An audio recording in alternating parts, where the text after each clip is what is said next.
Hey everyone, welcome to another episode of the Winners Ways podcast. This is where we talk about your career, we talk about your money, and we give you life motivation to help you to excel. Again, today we have an awesome guest with us, and this guest is the money nav guy.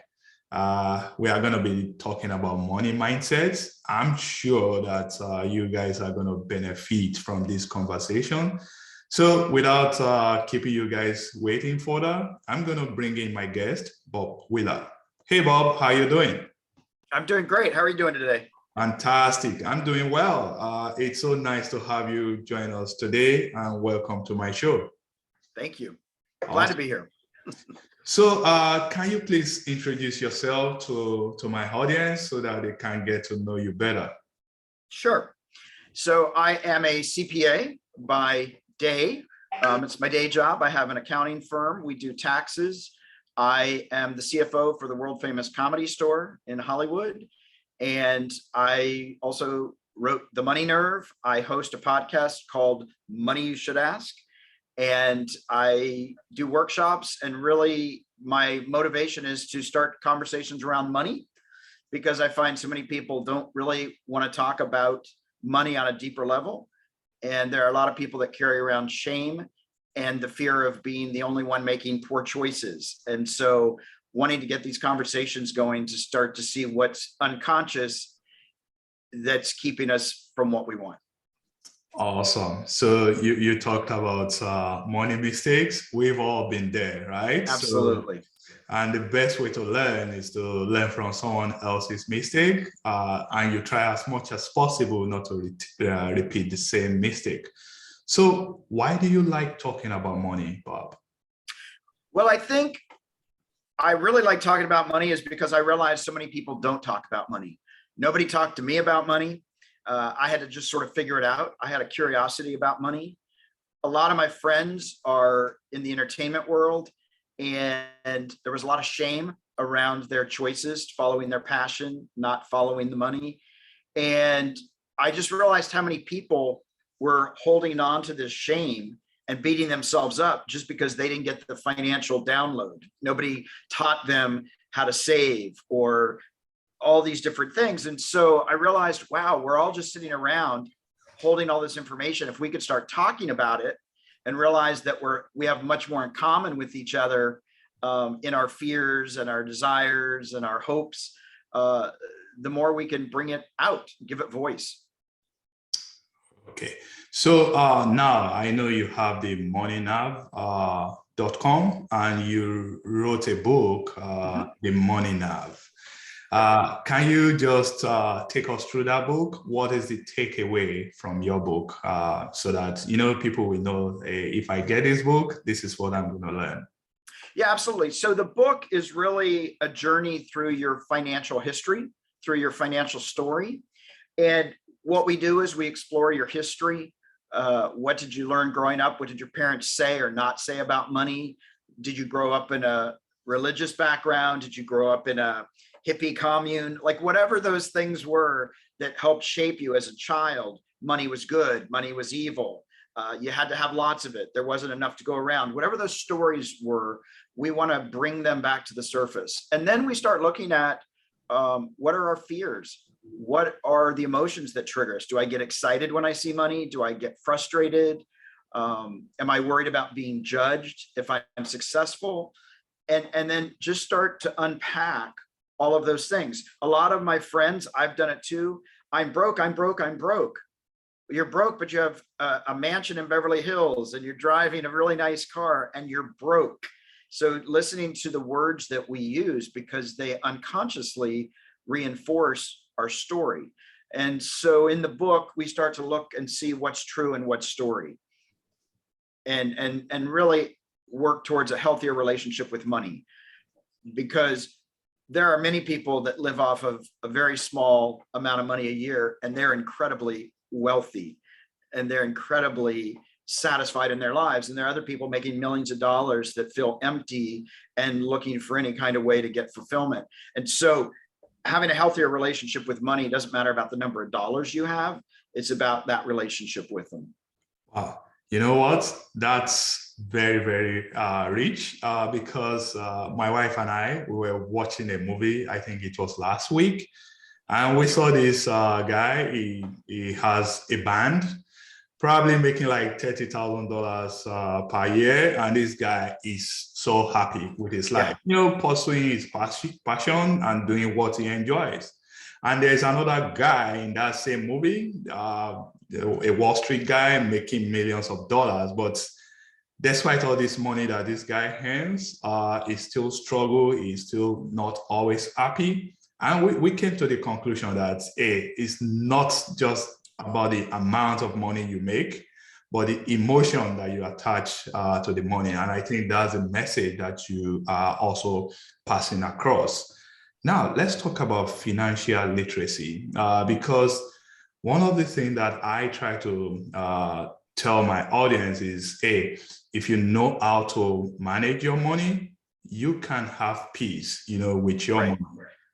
So can you share with us, how can people become, because really our educational system, they don't teach financial education, right? Yeah. So how do you think people can learn about how to manage money so that they can avoid all these money mistakes that we are talking about?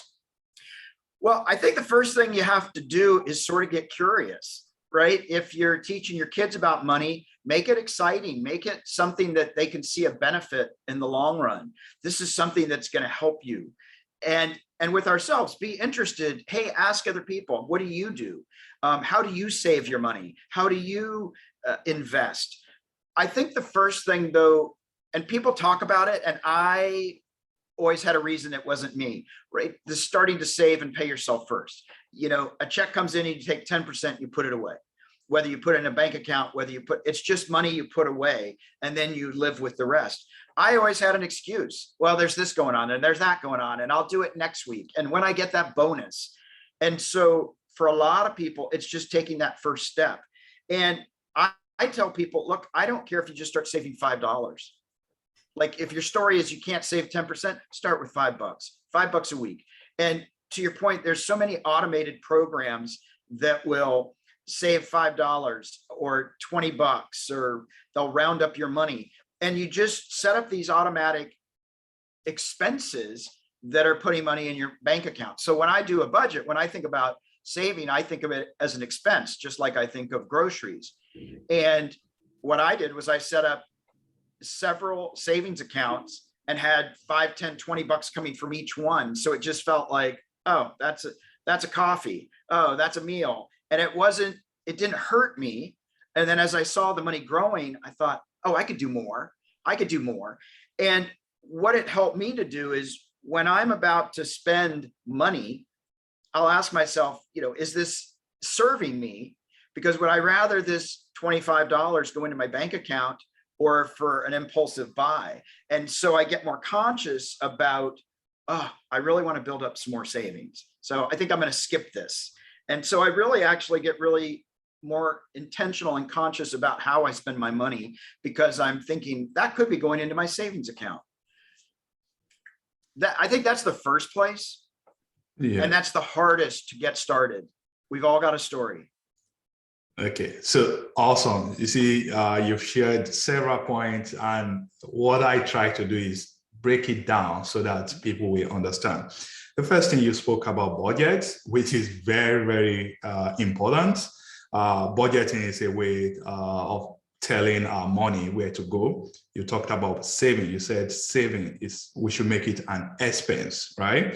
You talked about intentionality, and you talked about curiosity. That's a way to make money. If people are not curious, then they probably will not, have that mindset to go out there and find ways to make money. And I like what you said about starting small. When people want to start saving or investing, when you tell them, hey, you can start even with $10, some people will, $10 is not going to get to anywhere. But, by starting small, and when you see it growing, I think that motivation will come and you'll be inclined to do more. So that's very, very important. Now, let's talk about your your audience, the people that you are targeting, the people that you serve. Who are those people that, when they get on moneynav.com, they want to connect with you so that they can learn from you? Who are your audience? Well, our major audience right now is more probably 32 to retirement age. We are starting to get a lot of younger people as well that want to start thinking about their future. But it doesn't matter what age you are, because the thing is, if you're getting to retirement age and all of a sudden you realize you don't have any money, fear sets in. If you are in your 30s and you're thinking, oh my gosh, I haven't bought a house, or I haven't done all these things that I think I'm supposed to be doing, panic can set in. And so we have a lot of people coming to us trying to figure out, wait, how do I get back on track? All of a sudden I woke up today and 10 years have gone by. I woke up today and 30 years have gone by. And so now the thing is, let's get started now. There's no too late, other than if we don't take any step, that's too late. But getting up, even at 60 years old, I work with people and work on a budget and help them so that they can feel like they have control over their lives. And so we want to reach everybody. We've started to focus on younger people because I think there is such a lack of financial literacy, and to be able to share information that I wished I had been given when I was younger feels like really a step forward for everybody. So when you think about, because at the end of the day, the whole deal about saving money, investing money, it's all centers around financial freedom. Yeah. When you think about financial freedom, do you think anyone can, attain that freedom? Do you think anyone has the opportunity to get to a point in their life where they say, hey, I have all the necessary money coming in, so I won't need to work anymore? Is that even possible? Yeah, I think so. And, it's interesting when you say people don't, they won't have to work anymore. People joke with me and say, when are you going to retire? Have you thought about what your retirement is? I said, that's probably not going to happen. I enjoy doing what I do. So for me, it's not work. I actually enjoy working with people on tax strategies. I enjoy working with people on uncovering their money blocks and doing coaching with people. I love teaching workshops. That's not work to me. It generates income. I will probably always continue to do things that give me purpose, make me feel like I'm providing something to other people. But I do think as we get healthier in our relationship with money, we can have that financial freedom. We can have the ability to have free time to do what we want. And does it mean I get to have everything in the world at all the time? No, but I don't really think I want that. That's actually sort of boring in a way. And then I can't have anybody to hang out with me. If I've got everything in the world and everybody else is like, well, I'm not going to hang out with Bob. I can't compete with him. Right. But I want to have amazing relationships. I want to have great experiences. I want to make impact. I want to have impact, and I want to be in connection with people. And so learning to navigate my money allows me to have all of those things. Awesome. You know what?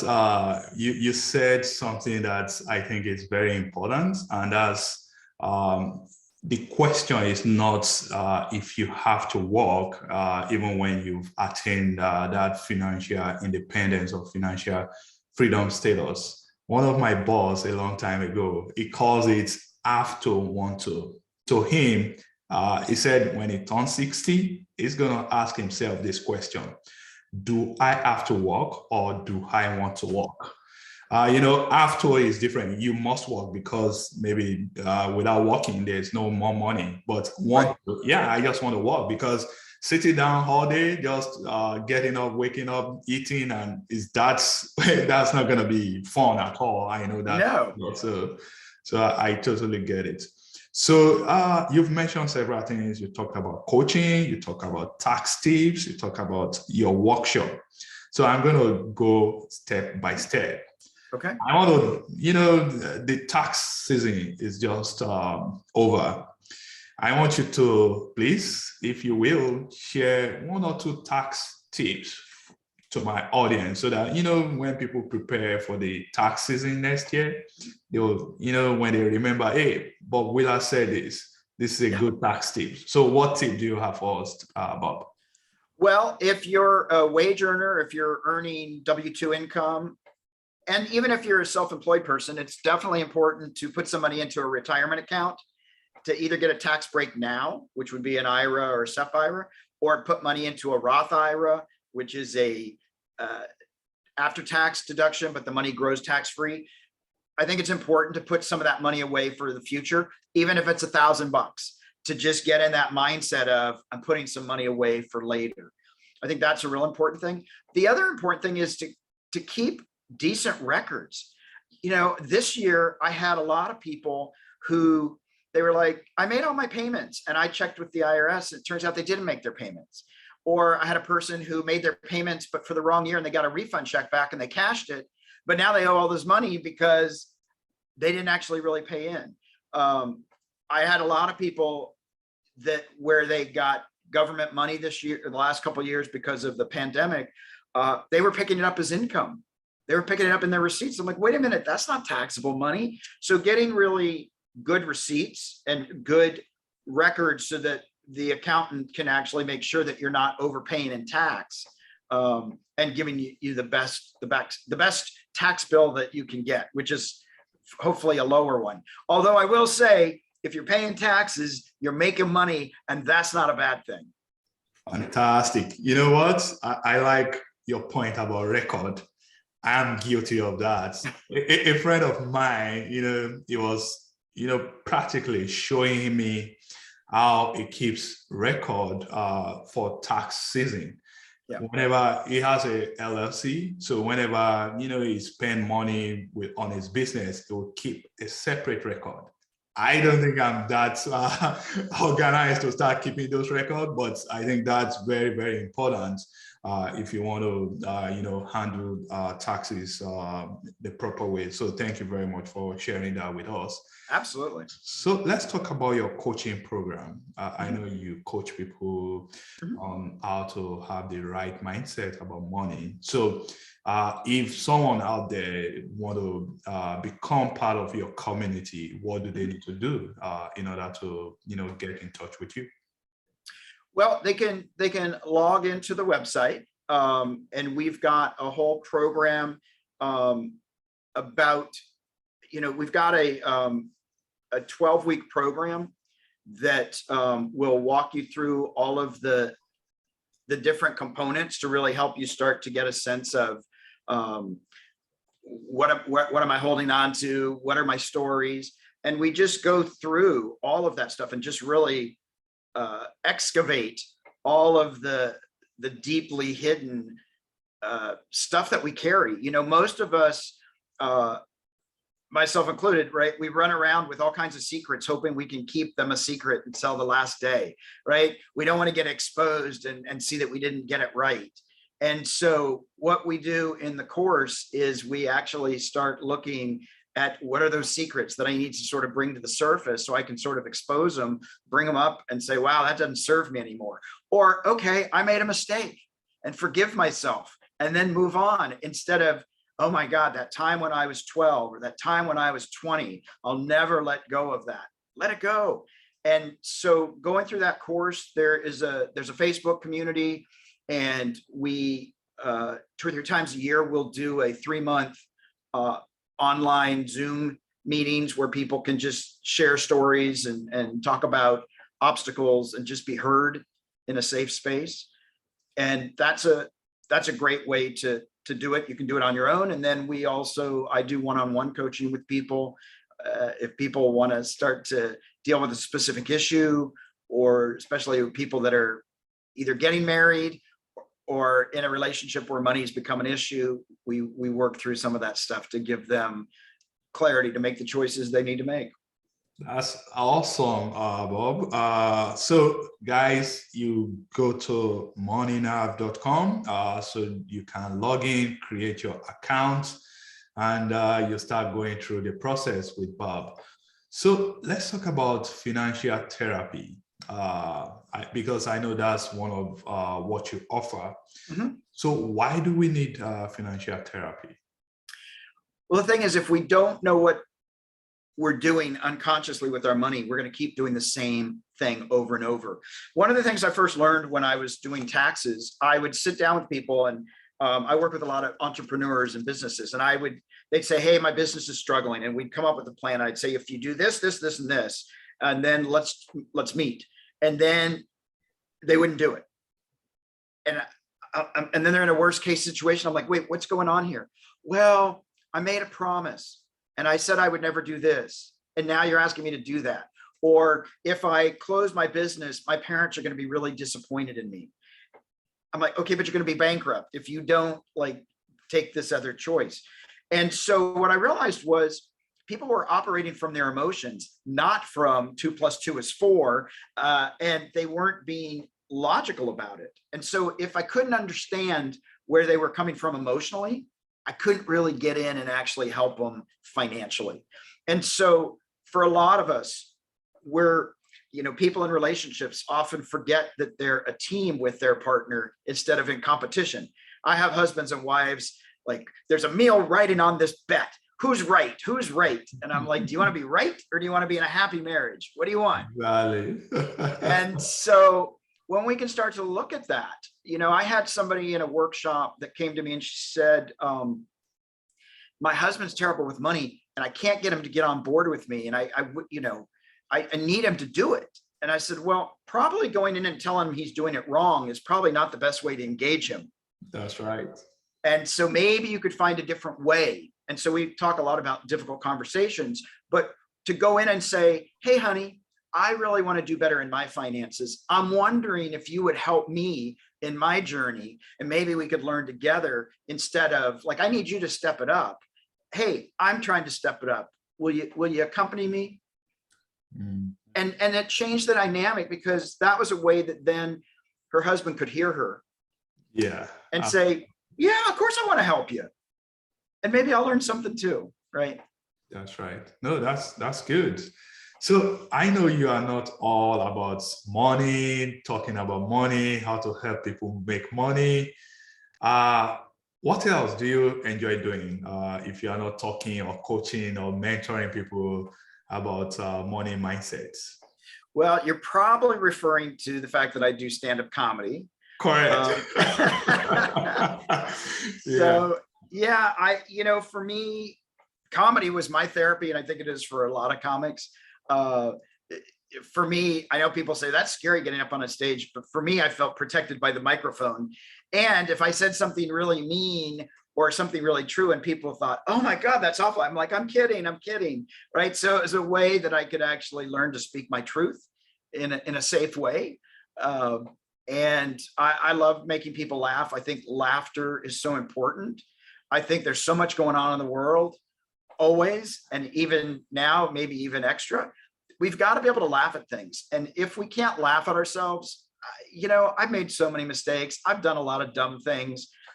If I can't laugh at it, man, I'm just going to take myself out. And I'd rather be around and having a good laugh and stand around a while. No, absolutely. I totally get that. From time to time, I like listening to, watching the Comedy Central, listening to people like Stephen Colbert, Trevor Noah, just listen to their jokes. I enjoy those things. But I know that, like you said, maybe some people may be sensitive about all these things. If you look at what recently happened with Will Smith slapping, right, and all those kind of things, the other side of telling jokes. But I think we do need jokes. I just laugh at some things. When we make money mistakes, sometimes you laugh at it and learn your lesson and hopefully get better so you won't repeat the same mistake. So that's good. It's good to know that side of you, Bob. Absolutely. Well, and humor is very disarming. It's a great way to tell a truth in a playful way. Yeah. So I can tell jokes to people when I'm working with them one-on-one, and they'll say, that's a great, oh, you're talking about me. Oh, really? Oh, no, it's just a joke, right? Yeah. It's a way to not make it so harsh.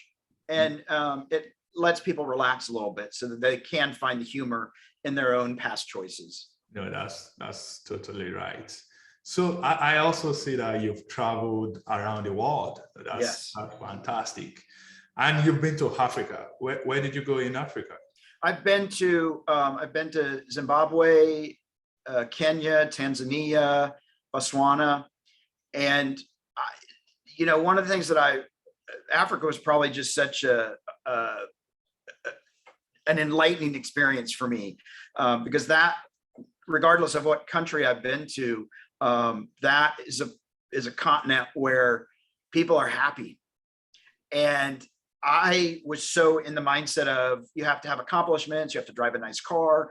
And I was coming in the first time to Africa, and people were just happy, and they would have given me the shirt off their back or their last Coca-Cola. And I'm like, what's wrong with you people? How can you be so happy? Don't you see? And it really messed with my mind. When I came back, I had to do a lot of thinking about what my priorities were. And it was just a real shift in the way I saw life. I think it's so important for people to travel. But Africa is just a place I hold really dear, because the people just have such big hearts and are just grateful for everything. And I think that gratitude was a really important piece that I've really picked up and carried forward. And so, yeah, if you go to Africa, go. There's so many beautiful places there, but it's an amazing continent. But I love the rest of the world too. So I've been to Nepal, and I've been to China, and I've been to many, many places. I feel very, very fortunate. So the Africa story that you just told us resonates very well with me. I'm from Nigeria. Okay. And you are right about one thing, many things, specifically one, you said people are happy, and that's totally true. I can attest to that. Yeah, things may not be going the way we plan. We have our struggles. But Africans, for the most part, they are, happy on average. They laugh, they joke, they just do stuff that, get their mind off their struggle. They associate with people, talk to people, and that's kind of fun. And that can be very, very gracious. So I totally agree with you on that. So, Bob, as we are rounding up on this conversation, we've been talking about money, and I know there are quite a number of people out there that, they still struggle to make ends meet. They still struggle to handle their money the right way. Maybe this may be due to how or what they've learned about money growing up. I want you to share with us what are the healthy relationships that we can have with money from your perspective. Yeah, I think the question to ask ourselves is, why do I want more? Like, why do I want it? And I mentioned to this before we got on, but I have this, why, what?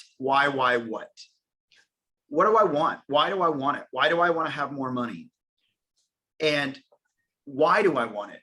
Will it help my family? Will it give me status? Will I get to feel important? Why? And then why don't I have it? Well, there's just been obstacles. I just don't have the energy. Why don't I have it? And then the final question is, what am I willing to do? Am I willing to change my mindset? Am I willing to work a little harder? Am I willing to get up an hour earlier? What am I willing to do? Because so many people have opportunity and then don't take it. You can hand it to them. They'll go, oh, no. I really couldn't receive this until 8 o'clock, and you're going to give it to me at 5 o'clock. So I'm just going to skip it. And so often we walk away from opportunity that's presented to us. And so I think once we can get really clear about, like, why do I want more? What is it? What is it? Then I think we can actually start to then say, okay, here's how we can start to make that happen. And that's what budgeting does. That's what goals setting goals do, we can then start to make those hopes and dreams into reality by setting timetables, by setting financial caps. I'm going to save this much money and then I can buy the house and whatever it is. But I think we have to start with that question, why? What do I want and why do I want it?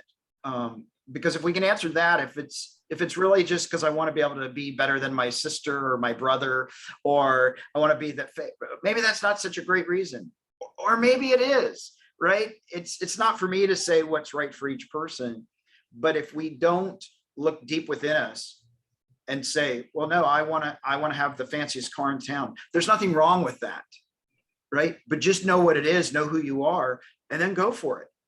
It's available to everybody.